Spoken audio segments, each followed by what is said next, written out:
Right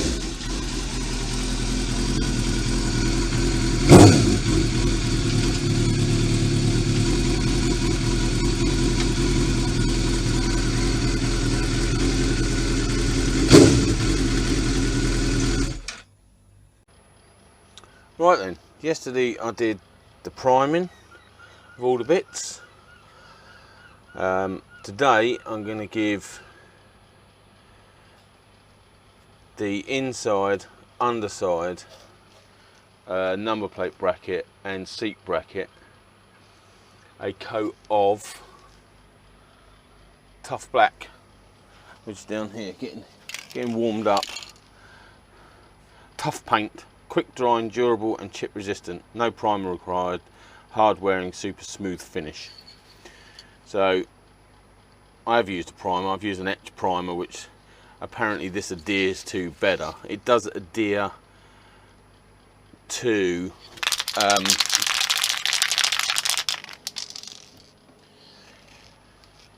bare metal better than it does primer, but apparently it adheres, sticks to etch primer better than it does no primer.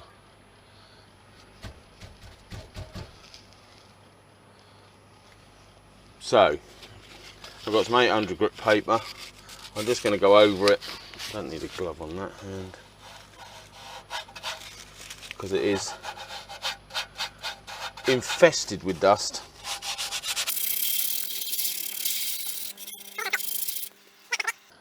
Our electrics aren't happy with the amount of fires I've got on by the looks of it.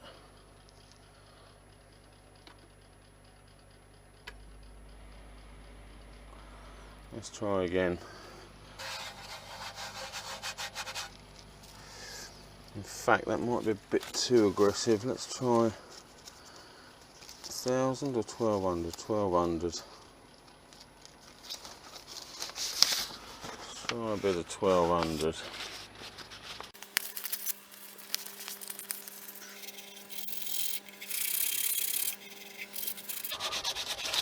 I mean, it doesn't matter too much about the inside.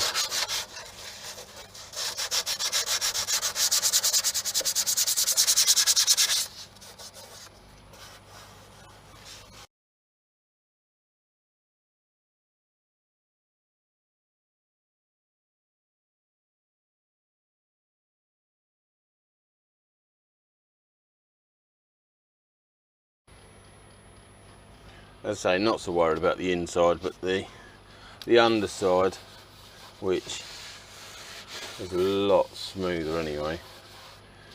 I am going to wet and dry. Have I got a spray? That's better.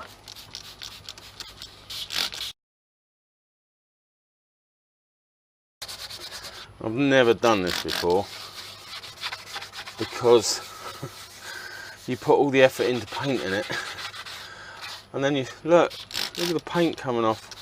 You're sanding it off. It just doesn't seem right, but you can really feel the difference. Yeah, I've watched a load of YouTube videos and there's a lot of do this, don't do this, and then someone else will be straight in there with, yeah, you want to do that. So I'm still not sure. The thing is, this is sort of a test run for the colour, for the sides, because that'll be gloss black and the candy apple red. You can really feel just the slight imperfections in the paint, which apparently is what leads to your hazing. That's the right word. With your top coat. So your primer is a good one to get sorted.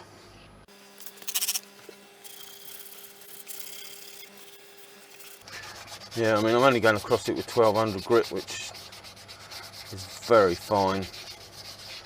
Again, because I'm too scared of taking too much off. What do I give this? 3 coats of primer. And the second one was a biggish coat, and the last one was definitely a thick coat. I mean, to be fair, the pugged finish and that wasn't the best in the world anyway. Let's get a clean microfiber. So I'm only sort of looking for a mediocre finish. As I say, because of my terrible pugging and my messy welding. Porridge, it's all porridge. And that just feels so much better. You can see it in the middle there. Well, you can't. And I doubt even with zooming in that you'll actually see it. Let's pick it up a bit, there you go. But this section down here, you can see this is, or perhaps you can't, that is smooth as anything, and then there's just this rough channel down the middle, which just wants the slightest of, yeah, slightest of sandings, and then it's all lovely, lovely and lovely. Another thing I couldn't find out was whether you have to use tack cloths or whether you can use panel wipe.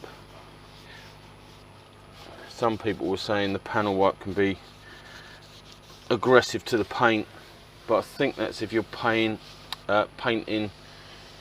directly onto it, you know, you haven't let it dry properly, which panel wipe, I mean, it's immediate. Right, so that'll do for that section. I'll leave that to dry down by the heater, and then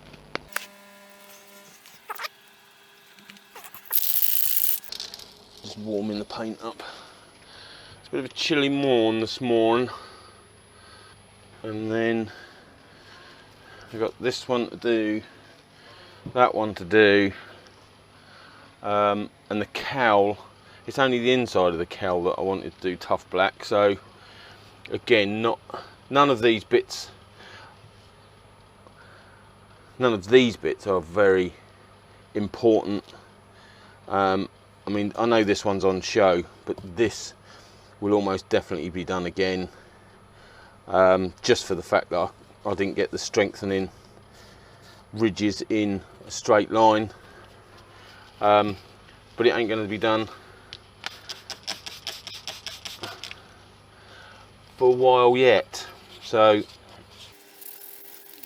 again, I'm trying to stay away from the edges. I mean, that's really smooth. I don't know whether you can hear the difference. Probably not. Probably not. Stupid idea. I mean, to be fair, they're not terrible. To be fair, they are. They bloody are terrible. Oh dear. What you can achieve in a shed.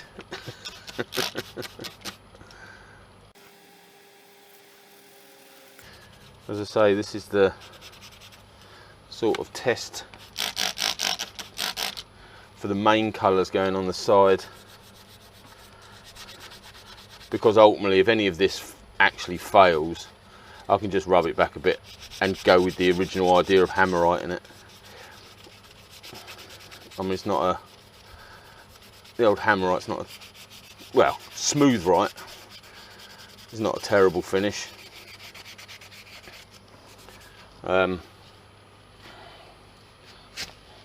To give you some idea, oh, It's all buried away. All I did, that's disgusting. Everything's got a thick layer of shit. Everything's got a thick layer of dust.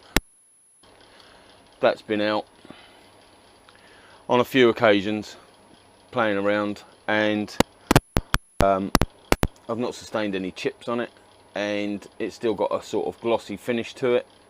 So there you go, Hammerite metal paint, smooth black. That's all it is. We just left it with. So as I say, if these do come out particularly bad with the tough paint on, then I will just give them a light sanding, which again you don't really need to do with Hammerite. You can just smash it on anything, even rust.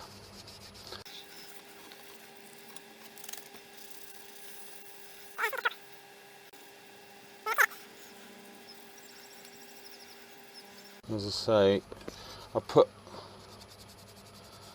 some quite thick coats on yesterday because the weather was dreadful, dickhead.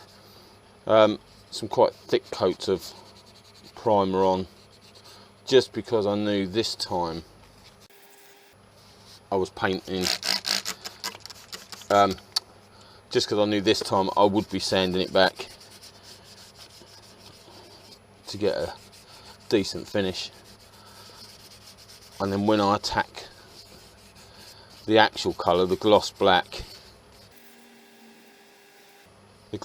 and the candy red, I'll be fairly sure that I'm going to get half decent finish.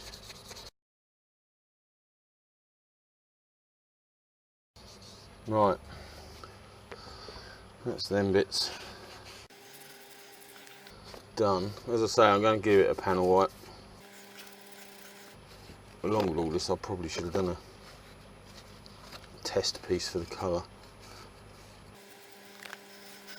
But yeah, as I've said before, I'll either go after this as sort of finished, this build is sort of finished, I'll either get another bike and start a whole new project and really take my time with it, or I will revisit bits like this and get them looking a lot better than they do, because now I have played with this sort of fabrication. And I mean, if you look at that, I know I've pugged over my weld, but that is super smooth. It's not so good the other side. There's a few air holes. You air hole. But you know, I'm starting to realise what sort of finish I can get. This is through not being scared of the welding. Just let it go. I did use 1.5mm, no I didn't, 1.2mm steel to give me a better chance of not blowing through it. Whereas the cowl, when I did the cowl, that was 0.9, so I had a bit more flexibility. I know it's only 0.3, but enough make a difference when you're hammering shit out of it or trying to bend it. So yeah, the structurally I'm very happy with that, and that's to me that's the best bit of it. Where there was a weld, I know I've ground it back and pugged it and stuff, but I've given quite a good finish. So it just shows me that if I was to stop rushing stuff, I really could create better quality finishes. It's like the cowl, it doesn't look too bad, but where I've put the grooves in, this one's just too far in. Not by much, but you can notice it. But it depends what day I look at it. Some days I'll look at it and I'll think, that's a design feature, that will create conversation. And other days I look at it and go, oh you lazy shit. how did you manage that? So it really does depend how I felt when I got up that morning. Anyway, that's that sanded. Let's get rid of that. Let's put this somewhere. Hang that on the English wheel. Swap out this towel, or at least turn it over so it's a bit drier. Again, running out of places to put stuff. Change these gloves because they're infested with dirt. Okay, so need to panel wipe the areas. Oh yeah, lovely and smooth. Oh, like a baby's bottom. Baby's bot. Marvellous. So I'm going to panel wipe the areas I'm going to do, which is just on this, is just the bottom and the inside. Just to get rid of any residual dust. Residual. Swallow the dictionary. And hopefully this won't react with the paint and make a terrible job of it all. And again, it is things like doing the masking up, because I want to mask these areas off. I mean, look at that. That in there, I don't know whether you can see that, but that's rough as anything, so I definitely want to sand. Talking of rough,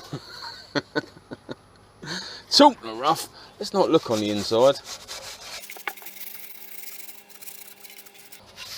Yeah, one of the things I didn't really find out was the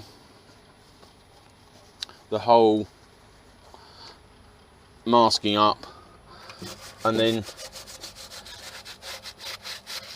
making it so you don't end up with a ridge of paint, because I'll be masking all this up from about here, so none of this gets painted in the tough black, but obviously I'm going to end up with a ridge of paint along that, and I think you're meant to sort of feather the paint out and stuff like that, and my concern is that if I put the black anywhere that the red's going to go, it's not going to give me the true candy apple red, because of the darkness of the paint underneath, or it's just not going to give me the coverage that I desire. Right, so that cloth is no good. Right, got some back sack, got some masking tape, so get masking.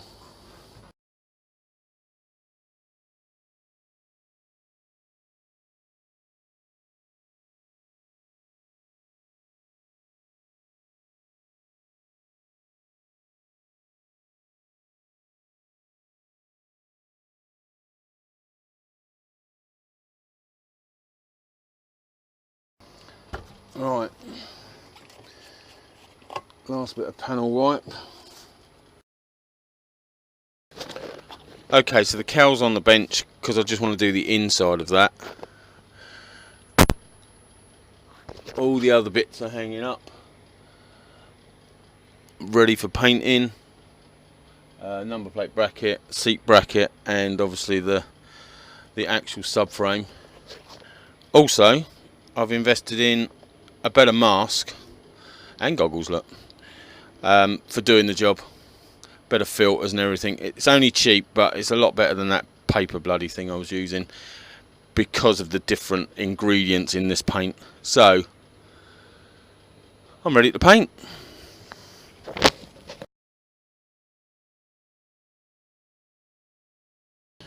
Okay, that's one coat. I think it's about 25 minutes between coats, so I'll leave that. Come back in a minute and give it another coat. Okay, so that's all had about 25 minutes. And now I'm going to apply the second coat and see how we get on with that. By the way, the mask, totally different, can't taste the paint at all.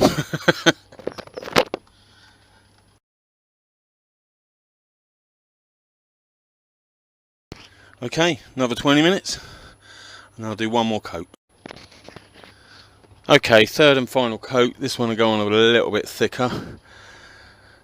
Hopefully I've got enough left in that single tin, but if not, the other one's down there by the fire getting warm. But yeah, one more coat, nice thick coat, and then I'll leave the heating on for a few hours and then leave it overnight before I do any more.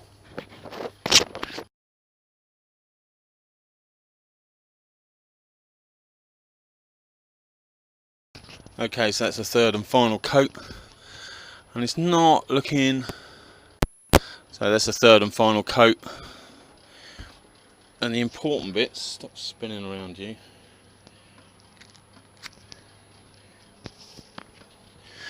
The important bits like the underside here, I mean that's just had a very thick coat on it. Oh, I hope that's not running.